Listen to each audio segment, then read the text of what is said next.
네, 이번 제96대 서울지방변호사회 회장 선거엔 모두 3명의 후보가 출마해 3파전으로 치러지고 있습니다. 법률방송은 서울변회장 출마 후보들과의 대담을 준비했습니다. 오늘은 첫 순서로 기호 1번 박종우 변호사 모시고 얘기 들어보겠습니다.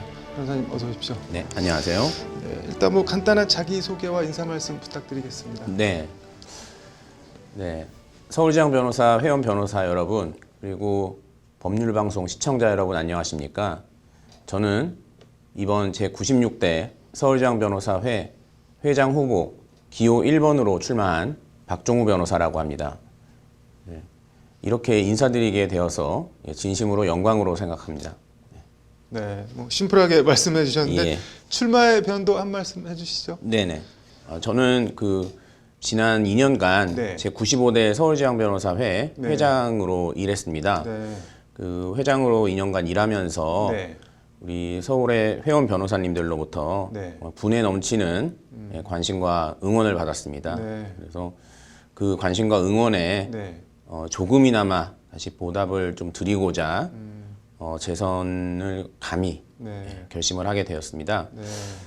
재선 출마 결심까지는 굉장히 네. 고민이 많았습니다만은 네. 지난 2년간 제가 수행해온 네. 회무에 대해서 우리 회원 변호사님들로부터 좀 평가를 받고 네. 또 이렇게 회무의 연속성을 위해서 다시 한번 네. 회원님들의 선택을 구하는 것이 네. 회장으로서의 좀 책임 있는 자세가 아닌가라는 생각에 재선 출마를 결심하게 되었습니다. 말씀하신 대로 서울변회장 재선 도전은 박종우 후보가 이번이 처음인데 예. 재선에 도전하게 된 이유나 명분을 조금 더 디테일하게 설명해 주신다면 어떤 게 있을까요? 일단 저희 지금 네. 지난 95대 집행부가 네. 2년간 회무를 수행해 오면서 네. 이제 2년이라는 시간이 이제 길다면 긴 시간이고 짧다면 짧은 시간인데 네. 이렇게 회무를 이렇게 추동력 있게 진행을 하다 보니까 네. 계속 이제 새로운 아이디어가 떠오르고 그러면서 임기 후반기에 네. 좀 새로운 무슨 청년 변호사들을 위한 미래인재 특별위원회라든지 변호사 보수에 대한 부가가치세 폐지 테스크포스라든지 이런 것들을 진행을 하면서 이거를 보다 조금만 더 시간이 있으면 좀 구체화해서 정책화 시킬 수 있겠다라는 좀 생각이 들었습니다. 그래서 또한 이제 공익 사업과 관련해서도 네. 저희가 지난 2년간 공익 전업 변호사 양성제도를 실시해서 네. 변호사 두 분을 네. 선발해서 지원을 하고 있는데요. 네. 재작년, 작년 이렇게 두 번 네. 이렇게 시행을 했는데 이게 저희가 이제 집행부가 물러나고 나면은 사업의 연속성에 있어서 좀 문제가 좀 생기지 않겠느냐라는 좀 우려가 있습니다. 네. 그래서 제가 한 번 더 기회를 받아서 그 부분도 좀 서울의 공익 사업의 주축 사업으로 좀 확고하게 자리매김하고자 결심하게 되었습니다. 공약 얘기를 좀 해볼까요? 다른 예. 후보와 차별되는 핵심 공약이 있다면 어떤 게 있을까요? 먼저 두 가지만 좀 네. 설명을 드리겠습니다. 첫 번째로는 지금 올해부터 네. 이제 형사소송법이 개정되어서 네. 이제 검경 수사권 조정에 따라 네. 경찰의 수사 권한이 굉장히 확대가 됩니다. 네, 그렇죠. 수사 종결권까지 가지게 되고요. 네. 그래서 그렇게 된다면은 인권 의식과 또 법률 지식이 풍부한 네. 법률 전문가인 변호사가 네. 반드시 경찰 수사 과정에 참여하고 그런 수사도 직접 진행하는 것이 필요하다. 네. 그래서 국민의 인권 보장 차원에서도 그렇습니다. 그래서 제가 만약에 다시 선택을 받는다면 네. 서울 시내 네. 경찰서와 네. 또 우리 행정안전부 장관 네. 방문을 해서 네. 면담 요청을 해서 네. 정말 경찰서에서 변호사를 좀 직접 채용하는 그런 정책을 좀 추진하려고 하고 있고요. 그래서 서울시 이제 요약해서 설명드리면 네. 서울특별시 관내 경찰서 1경찰서 1변호사 채용 뭐 이런 공약이고요. 궁금한 게 근데 그러면 예. 경찰서에서 직접 채용을 하면은 네네. 변호사님들이 그 변호사분들이 수임을 하지 못하게 되는 거 아닌가요? 아, 그게 이제 그렇게 생각하실 수 있는데 네. 일단 그 수사하는 쪽은 이제 법률 지식을 갖춘 인권의식과 법률 지식을 갖춘 변호사들이 당연히 채용을 하게 되면 오히려 더 법률적인 이슈가 많이 생기고 그렇다 보면은 법리적으로 다툴 부분이 많이 생긴다면 오히려 그 조사받는 피의자나 네. 고소인, 고발인들이 오히려 변호사의 조력을 받을 필요성이 더 많이 생기지 않겠느냐라는 게 그래서 그렇다라고 한다면은 우리 변호사 네. 그 이제 경찰서에 채용되지 않은 그냥 우리 일반 변호사님들도 또 수임의 기회가 더 확대되지 않겠느냐라는 좀 기대를 하고 있습니다. 알겠습니다. 다른 거 하나는 또 뭐 말씀하시려고 했던 건가요? 하나는 또 외부 법무감사제도의 그 정책화인데요, 법제화. 근데 지금 회계법인 같은 경우에는 그 이제 일반 기업들 같은 경우에는 회계 감사를 정기적으로 받게 돼 있지 않습니까? 네. 그것과 마찬가지로 그 기업의 그 준법 경영 실태를 이제 확고히 하기 위해서 그런 이제 외부의 독립된 법무법인이 정기적으로 감사를 하고 그 감사 결과를 공시하도록 하는 정책을 추진하고자 합니다. 그래서 정말 그 우리 또 사내 변호사님도 많이 계시지만 뭐 준법 경영이나 이런 컴플라이언스 관련해서 굉장히 일을 많이 하고 계신데 그런 외부 법무감사 제도가 도입되면 그런 기업의 준법 경영과 관련된 그런 업무의 중요성이 굉장히 높아지는 계기가 될 것이다. 그리고 또 우리 변호사들의 직역 확대에 있어서도 큰 도움이 되지 않겠느냐 이런 판단이고요. 그래서 이런 뭐 다시 선택을 받는다면 이 부분에 관심이 있는 의원들이 굉장히 많이 있습니다. 그래서 의원실과 공동으로 심포지엄과 공청회도 거치고 그래서 바로 최대한 빨리 법안을 발의할 수 있도록 자본시장법과 이제 상법인데요. 개정안을 발의할 수 있도록 노력할 예정입니다. 이게 기업 입장에서 보면은 일종의 영업 비밀이 이렇게 까지는 것처럼 보일 수도 있고 일종의 뭐 규제처럼 보일 수도 있어서 반발할 것 같은데 그건 어떻게 대응을 하실 건가요? 일단 그 말씀하신 대로 굉장히 이제 기업 입장에서는 어떻게 보면은 경영에 그 제한이 생기는 거 아니냐라는 우려가 있으실 수 있는데 그 오히려 기업들도 이제 보험을 많이 들지 않습니까? 뭐 사고를 대비해서 보험을 들면서 이렇게 안정적으로 경영에 더 공격적으로 경영을 하시듯이 법무감사 제도가 도입이 되면 이제 이게 과연 이제 적법한 정책이냐 아니면 위법한 정책이냐라고 판단을 할 때 그 부분에 있어서 미리 법률 검토를 받고 정책을 좀 추진하는 그런 좀 순기능이 있지 않을까 이렇게 기대를 하고 있습니다. 뭐 그밖에 다른 공약이 있다면 어떤 게 있을까요? 먼저 좀 취임 직후 제가 재선에 성공하게 되면 취임 직후 바로 추진할 이제 정책이 이제 회원복지 관련해서 이제 신규 청년 변호사님들의 월회비를 2년간 전액 면제할 예정입니다. 이거는 이제 그 대한변협의 예산과는 상관없이 저 서울의 자체 예산으로 그 추진이 가능하다라는 것을 저희가 그 95대 집행부에 있을 때 다 예산 검토는 다 마친 사항이고요. 그래서 이거는 대한변협과의 별도의 협의 없이 저희 서울의 자체 예산으로 청년 변호사님들은 2년간 청년 변호사들이라고 하면은 뭐 나이를 기준으로 하는 건가요? 어떻게 하는 건가요? 나이는 아니고요. 이제 저희가 그 입회, 그러니까 입회를 기준으로 서울에 입회를 하실 때 이제 경력 변호사님이 계시고 신입 변호사님들이 계시거든요.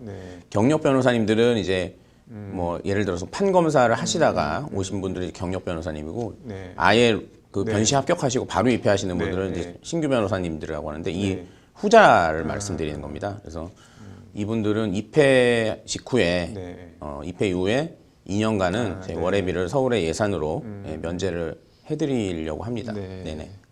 또 다른 게 더 있나요? 공약 관련해서? 제가 지난 95대 때부터 네. 추진해오던 그런 우리 청년 변호사 일자리 창출과 관련해서 그냥 우리 서울시내 관내 구청과 또 공공기관에 그 신규로 변호사들을 직접 채용하는 정책을 지속적으로 추진할 예정이고요.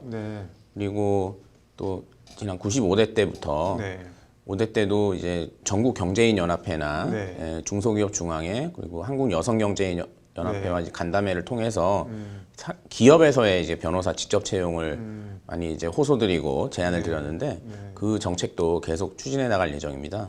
그리고 마지막으로 말씀드리고 싶은 것은 이제 저희 95대 집행부에서 이제 변호사 보수에 대한 부가가치세, 부가가 과연 정당한가?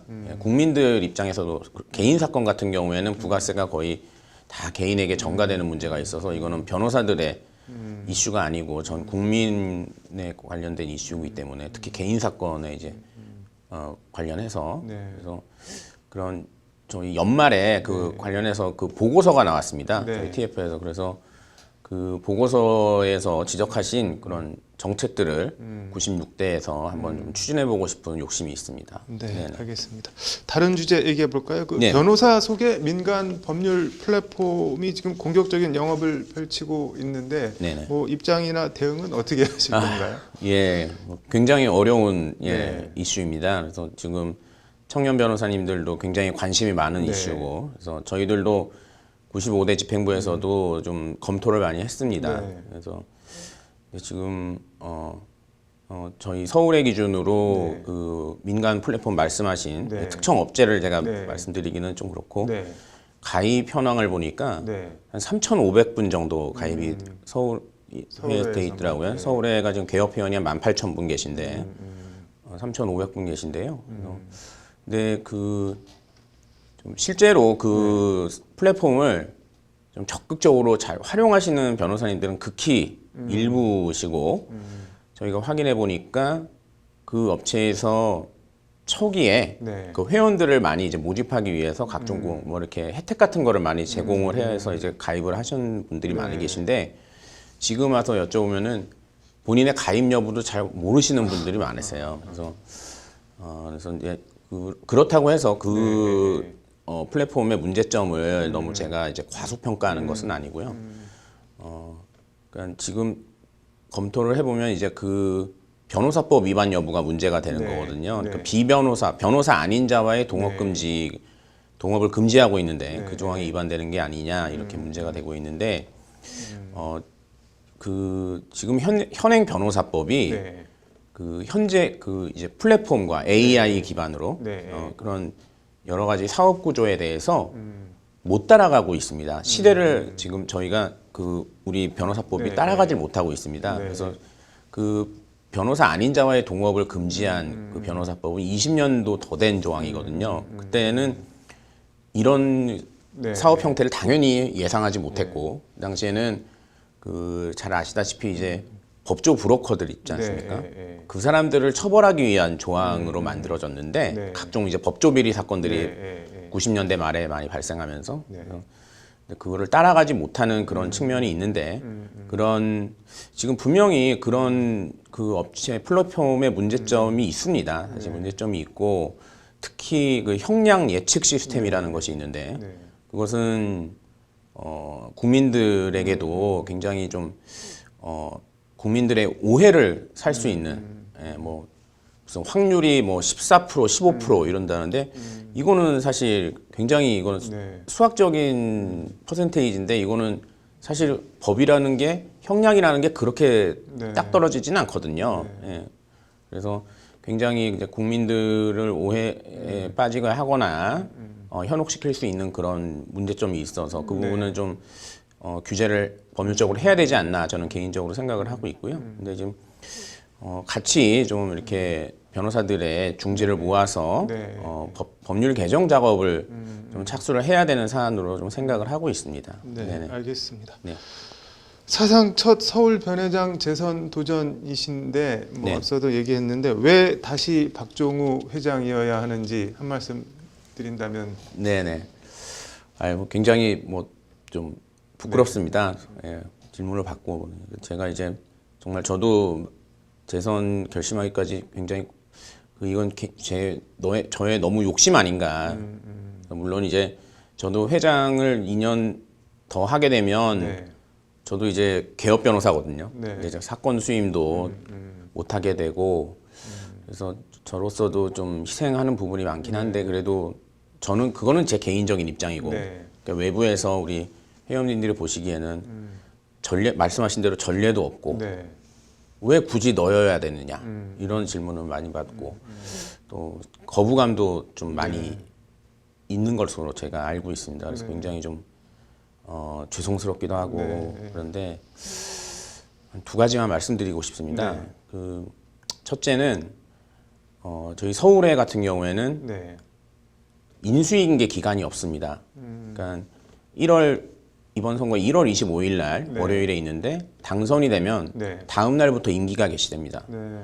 다른 지방의 13개 지방애들은 12월에 선거를 합니다. 그래서 한 달 정도 인수인계 기간을 두고 네. 전임 집행부가 후임 집행부에게 네. 인수인계 할 수 있는 시간을 드리는데 네. 서울에는 그런 규정이 네. 없어서 그렇게 돼 있는데 제가 다시 선택을 받게 되면 서울에도 12월에 선거를 할 수 있도록 개정을 할 예정인데요. 네. 그래서 인수인계 기간이 없어서 좀 이렇게 정말 뭐 회무 경험이 없으신 네. 분이 들어오시면 이걸 익히시는 데만 수개월이 걸립니다. 그러면은 2년이라는 시간이 금방 가버리거든요. 네. 그래서 굉장히 좀 비효율적이다라는 생각이고 네. 좀 이게 자화자찬 같아서 그렇습니다만 나름대로 지난 2년간 좀 안정적으로 회를 운영해 왔다는 좀 평가를 받고 있습니다. 네. 그래서 좀 그런 안정적인 회무의 일관성 있는 회무의 추진을 위해서 한 번 더 결심을 하게 됐고요. 두 번째로는 지금 서울에는 아시다시피 전국 변호사의 75%가 속해 있는 전국 최대 변호사 단체입니다. 네. 그래서 그런 만큼 그 직역수호 관련한 그 대국회 활동도 굉장히 중요한 역할 중에 하나입니다. 네. 물론 당연히 지방에서 회원 복지가 최우선의 가치지만 네.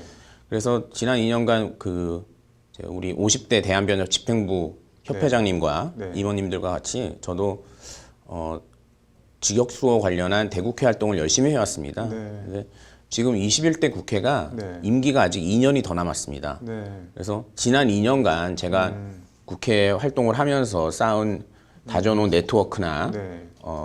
그 대국회 활동의 그런 성과들이 좀 이렇게 헛되게 하지 않기 위해서 한 번만 더 기회를 주신다면은 네. 말씀드린 여러 가지 제도의 법제화와 이런 걸 위해서 제가 한 번 더 2년 동안 하는 것이 좀 효율적이지 않나 이렇게 생각을 하고 있습니다.